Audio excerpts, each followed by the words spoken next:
बिस्मिल्लाहिर्रहमानिर्रहीम। अस्सलामुअलैकुम। दरवेश टीवी के मुअज़्ज़ज़ ख़वातीन व हज़रात, कहते हैं किसी गांव में एक बूढ़ा अपने नौजवान बेटे के साथ रहता था। पुराना सा एक मकान था। एक कमरे में बाप बेटा रहते थे, दूसरे कमरे को अस्तबल बनाया हुआ था। वहां उनका घोड़ा रहता था। ये घोड़ा बड़ा शानदार और निहायत आला नस्ल का था। बहुत पहले बूढ़े किसान के हाथ एक घोड़े का बच्चा लगा। उसने बाप बनकर बेटे की तरह उसे पाला। बड़ा होकर उस घोड़े की खूबसूरती की धूम मच गई। दूर दूर से लोग उसे देखने आते। गांव के रईस ने उसे देखा तो पहली नजर में फरेफ्ता हो गया। उसने बूढ़े को बुलाकर मुंह मांगी कीमत की पेशकश की। किसान ने माजरत करते हुए कहा कि वो घोड़ा नहीं, मेरा बेटा है। अपनी औलाद को कोई फरोख्त नहीं करता। फिर लोगों ने खरीदने की कोशिश की, लेकिन सब नाकाम रहे। गांव के कुछ समझदार लोगों ने बूढ़े को समझाया कि तुम गरीब आदमी हो, ऐसे आला घोड़े को कितनी देर तक संभाल कर रख लोगे? अच्छी कीमत मिल रही है, बेच डालो। कहीं ऐसा ना हो कि कोई ये घोड़ा चुरा कर ले जाए। ऐसे हर मशवरे के जवाब में वो बाबाजी मुस्कुरा देते और बस बात खत्म हो जाती। एक दिन बूढ़ा किसान और उसका बेटा हस्बे मामूल सुबह उठे तो देखा कि साथ वाले कमरे का दरवाजा खुला हुआ है और घोड़ा गायब है। परेशान होकर आसपास देखा, मगर कोई सुराग ना मिला। बस्ती वालों को पता चला तो वो अफसोस करने आए। जिन लोगों ने घोड़ा बेचने का मशवरा दिया था, उन्होंने फट से ताना दे दिया कि तुम्हें समझाया तो था कि घोड़ा बेच दो। उस वक्त नहीं माने। अब तुम्हारी बदकिस्मती के बगैर कुछ लिए घोड़ा गंवा बैठे।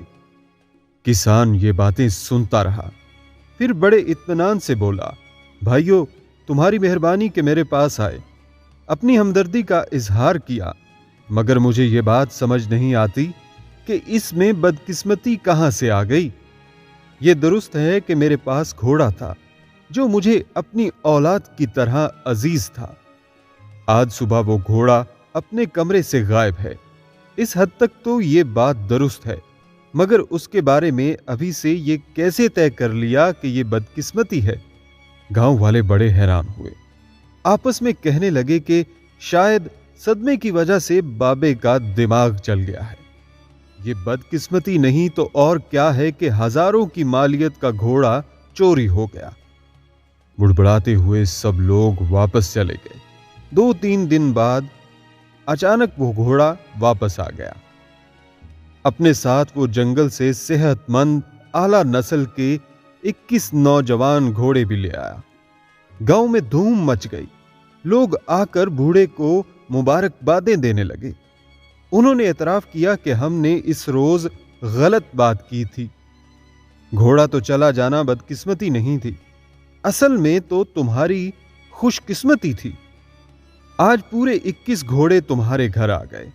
किसान ने हैरत से ये सब तबसरे सुने और फिर कहा, भाइयों, मुझे एक बार फिर तुम्हारी बातों की समझ नहीं आई। मेरा घोड़ा वापस आ गया। ये दुरुस्त है कि वो 21 घोड़े लेकर आया है, मगर इसमें खुशकिस्मती की क्या बात है? गांव वाले ये सुनकर अपना सा मुंह लेकर रह गए। चंद दिन गुजर गए।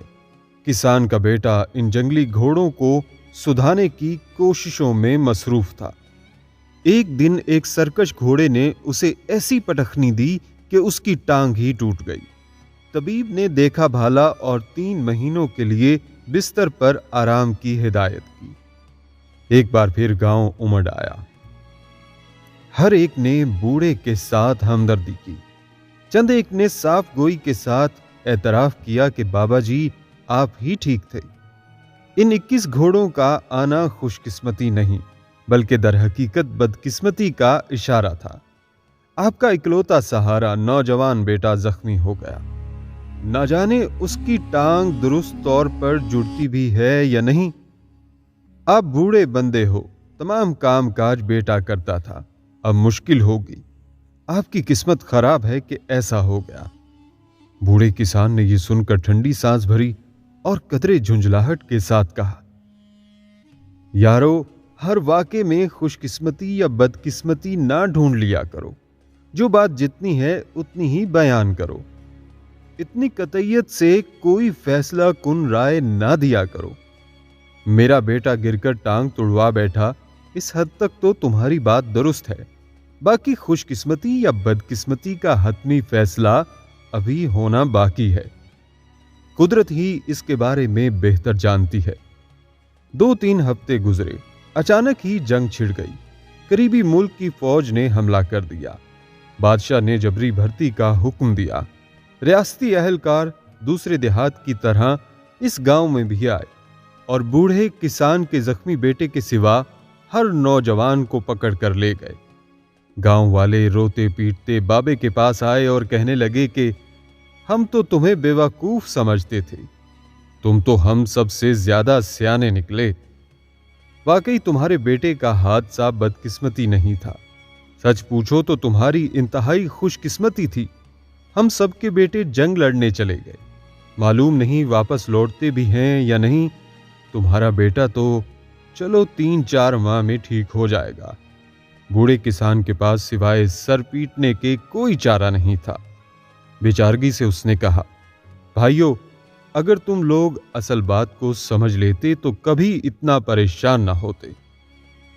हम सब बहुत जल्दी किसी वाक़े पर खुशकिस्मती बदकिस्मती का लेबल लगा देते हैं, हालांकि ये सब तस्वीर के छोटे छोटे टुकड़े होते हैं। हम में से किसी के पास मुकम्मल तस्वीर नहीं, तस्वीर का एक टुकड़ा ही होता है। इस टुकड़े को हम मुकम्मल तस्वीर समझ लेते हैं। एक टुकड़ा कभी तस्वीर को दुरुस्त तरीके से बयान नहीं कर सकता, उसके रंग तक नहीं बना सकता। हमें हतमी राय देने की बजाय इंतजार करना चाहिए। जो वाक़या हुआ है उसे उतना ही समझना और मानना चाहिए।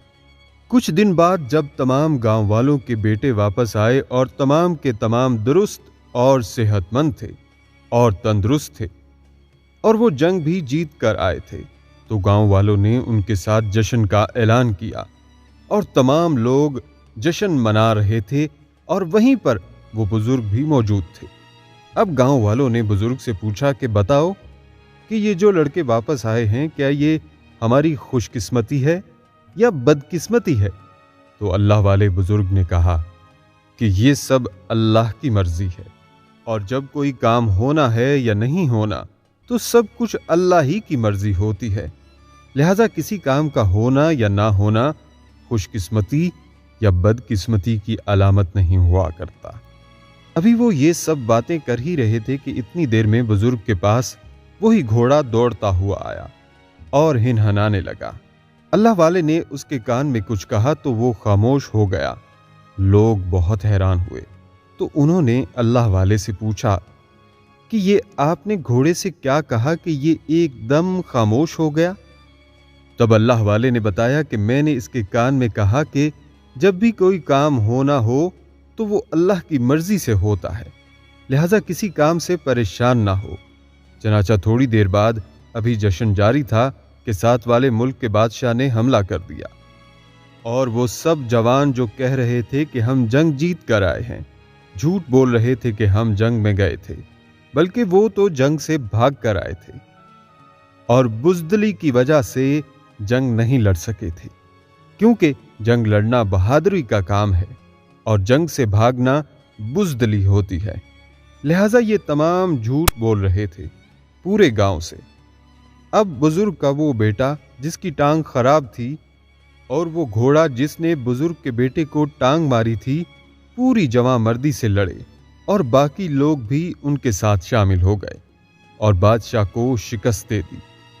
इसके बाद तमाम लोगों ने बादशाह और हमला करने वाले लोगों का खूब इकराम किया और कहा कि आपने हमारे साथ जो किया सो कर लिया, अब हम आपके साथ बस मेहरबानी वाला मामला ही करेंगे।